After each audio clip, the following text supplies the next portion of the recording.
हे दोस्तों welcome back to Kanakghera Assamese channel.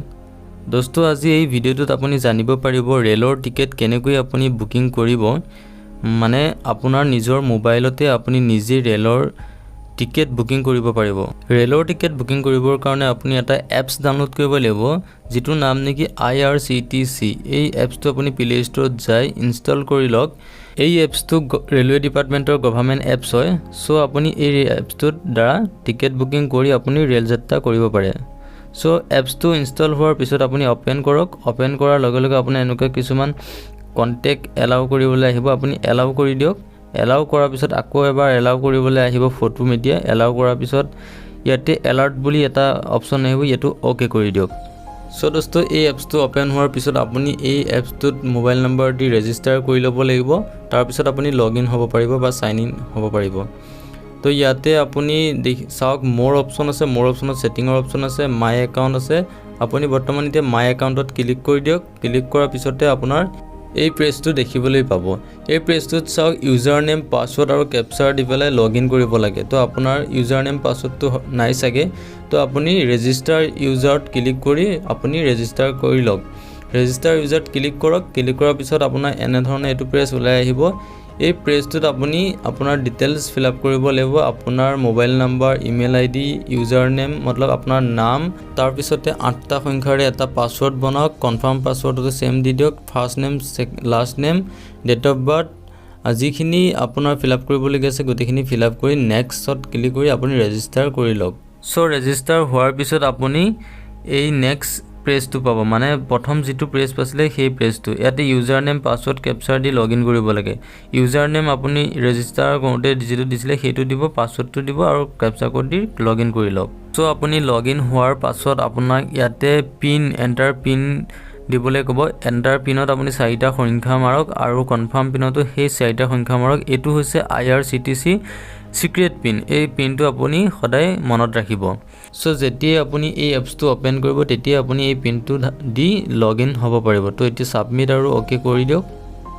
So দোস্তো এতিয়া চাওক এই এপসটোত আপুনি ট্ৰেইন, ফ্লাইট, বাস, হোটেল এনেকুৱা বহুতো মানে অপচন আছে বুক কৰিব পৰা। তো এতিয়া ট্ৰেইনত ক্লিক কৰক। ক্লিক কৰাৰ পিছত ইয়াতে চাওক বহুত কেইটা অপচন আছে, যেনেকৈ মাই বুকিংছ, PNR enquiry, last transaction, upcoming journey, এনেকৈ বহুতো অপচন আছে। যেনেকৈ PNR ইনকুৱাৰীত আপুনি PNR নম্বৰ দি পেলাই আপোনাৰ ট্ৰেইনৰ টিকেটৰ ষ্টেটাছ চাব পাৰে।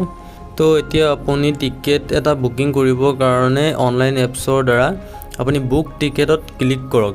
বুক টিকেটত ক্লিক কৰাৰ পিছতে ইয়াতে নেক্সট পেজ ওলাই আহিব এনে ধৰণে। ইয়াতে ফ্ৰম আৰু টু বুলি দুটা অপচন আছে। ইয়াতে চাওক ফ্ৰম মানে যোনটো ষ্টেচনৰ পৰা আপুনি যাব তাতে ফিল আপ কৰিব লাগিব, টু মানে জলৈ যাব।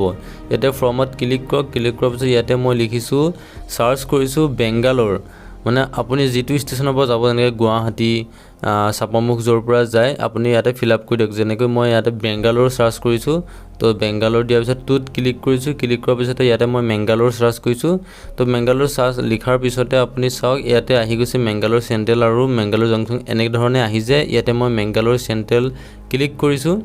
তাৰ পিছতে আপুনি ইয়াতে ডেটটো সিলেক্ট কৰিব লাগিব। ডিপাৰ্চাৰ ডেটত ক্লিক কৰক। ক্লিক কৰাৰ পিছত যেটো ডেটত আপুনি মানে জাৰ্নি কৰিব সেই ডেটটো আপুনি সিলেক্ট কৰক। যেনেকৈ ইয়াতে জুলাই আছে, মই ইয়াতে আগষ্ট মাহৰ 1 তাৰিখটো সিলেক্ট কৰিছো। 1 তাৰিখে মোৰ টিকেট কৰিব লাগে।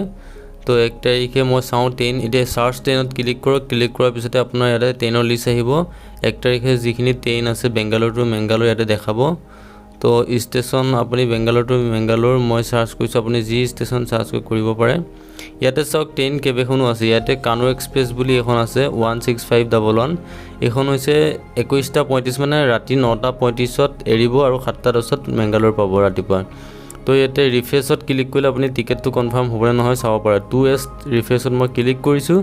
ক্লিক কৰাৰ পিছত ইয়াতে চাওক ইয়াতে টিকেটটো কনফাৰ্ম নাই। কনফাৰ্ম নাই মানে ইয়াতে নট এভেইলেবল দেখাইছে 2Sৰ টিকেট। ইয়াতে SL আছে, SLত ক্লিক কৰি চাব পাৰে। ইয়াতে ৰেকৰ্ড লাগিছে 25 1 আগষ্ট 2 আগষ্টত এভেইলেবল আছে। সো এখন ট্ৰেইনত বুক নকৰো, তাৰ তলখন চেক কৰো MAQ এক্সপ্ৰেছ, মেংগালোৰ এক্সপ্ৰেছ 8:20ত যাব। এইখনৰ স্লিপাৰত ক্লিক কৰি পেলাই চাও কি হয়। স্লিপাৰত ক্লিক কৰাৰ পিছতে ইয়াতে চাওক 1 আগষ্টত 213টা এভেইলেবল আছে। সো আপুনি দেখি থকাৰ মতে মনডে 1 আগষ্টত 213টা এভেইলেবল আছে। ইয়াতে প্ৰাইচটো আছে 310 টকা। ইয়াতে চাওক এই টিকেটটো বুক কৰিবৰ কাৰণে আপুনি পেছেঞ্জাৰ ডিটেইলছত ক্লিক কৰক ক্লিক কৰাৰ পিছতে আপোনাৰ ইয়াতে ৰিফ্ৰেছ হৈ পেলাই নেক্সট পেজ ওলাই আহিব ইয়াতে এই অপচনটো আহিব কনফাৰ্মেশ্যনৰ এটা আই এগ্ৰি কৰক আই এগ্ৰি কৰাৰ পিছতে ইয়াতে পেছেঞ্জাৰ ডিটেইলছ ফিল আপ কৰিবলৈ দিয়ে মানে আপোনাৰ নাম ডিটেইলছ ফিল আপ কৰিব লাগে ইয়াতে মোৰ অলৰেডি ফিল আপ আছে সেই কাৰণে সিলেক্ট পেছেঞ্জাৰ স্কিপ আহিছে মই সিলেক্ট পেছেঞ্জাৰ কৰিলো ইয়াতে ওকে কৰি মই সিলেক্ট পেছেঞ্জাৰ কৰিলো আপুনি হয়তো আপোনাৰ নতুনকে ফিল আপ কৰিব লাগিব আপোনাৰ নাম আপোনাৰ এড্ৰেছ আপোনাৰ বয়স আপোনাৰ মোবাইল নম্বৰ ইমেইল আইডি গোটে ডিটেইলছ খিনি আপুনি ফিল আপ কৰিব লাগিব ইয়াতে এড নিউ বুলি এটা অপচন আছে ইয়াতে আপুনি ক্লিক কৰিলে আপোনাৰ নতুনকৈ নাম address mobile number email ID যি আছে ফিল আপ কৰি ডিটেইলছটো দিব পাৰে তাৰ পিছতে ইয়াতে এই টিকেটটো ৰিভিউ কৰিব পাৰে আপুনি ৰিভিউ জাৰ্নি ডিটেইলছত ক্লিক কৰি আপুনি টিকেটটো ৰিভিউ কৰি লওক দোস্তো ৰিভিউ কৰাৰ আগতে আপুনি দুটামান অপচন ইম্পৰ্টেন্ট অপচন সিলেক্ট কৰিব লাগিব আপুনি তললৈ স্ক্ৰল কৰক স্ক্ৰল কৰাৰ পিছত ইয়াতে চাওক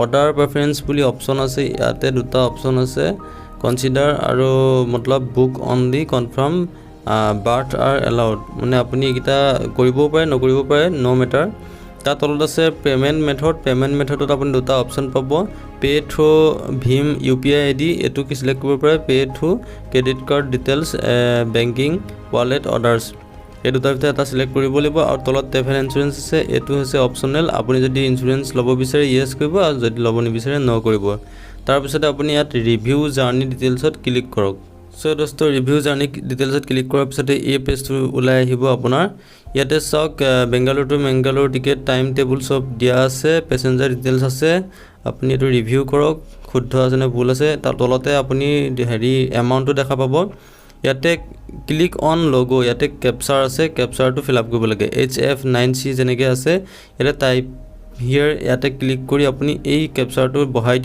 দিয়াৰ পিছতে আপুনি প্ৰসেস টু পেড ক্লিক কৰক প্ৰসেস টু পেড ক্লিক কৰাৰ পিছতে ইয়াতে ইয়েস কৰক এলাৰ্টটো ইয়েস কৰক ইয়েস কৰাৰ পিছতে আপুনি পেমেন্ট প্ৰসেসটো কমপ্লিট কৰিব লাগে সো পেমেন্ট প্ৰসেস কৰিবৰ কাৰণে ইয়াতে কেইবাটাও অপচন আছে ইয়াতে মাল্টিপল পেমেন্ট অপচন আছে ইয়াতে ক্লিক কৰক ক্লিক কৰাৰ পিছতে ইয়াতে আপুনি পেটিএম ফোনপে যি সিলেক্ট কৰিব পাৰে ইয়াতে মই ফোনপে সিলেক্ট কৰিছো এটা চাওক ফোনপে সিলেক্ট কৰাৰ পিছতে পেড ক্লিক কৰিছো পেড ক্লিক কৰাৰ পিছতে আপোনাৰ মোবাইল নম্বৰ সাবমিট কৰিব লাগিব আপোনাৰ ওটিপি আহিব ফোনপেৰ পৰা এইবিলাক যিবিলাক আপুনি পেমেন্ট প্ৰসেস কৰিব লাগে গোটেইখিনি কৰি দিয়ক ওটিপি সটিপি দি তাৰছত পে কৰাৰ পিছতে আপোনাৰ পে সাকসেসফুল হোৱাৰ পিছতে আপোনাৰ এটা নটিফিকেশন আহে যদিহে আপোনাৰ টিকেট কনফাৰ্ম নহয় তেতিয়া হলে পইচাটো ঘূৰাই দিয়া যাব 3 দিনৰ ভিতৰতে তো এই ধৰণে আপোনাৰ অপচন আহিব পেমেন্ট সাকসেসফুল হোৱাৰ পিছতে আপুনি এই ধৰণে আপুনি টিকেটটো দেখিবলৈ পাব ইয়াতে চাওক PNR এই ৰেড কালাৰ নাম্বাৰ কিটা আছে PNR নাম্বাৰ আৰু বুক জাৰ্নি ৰিটাৰ্ণ জাৰ্নি আছে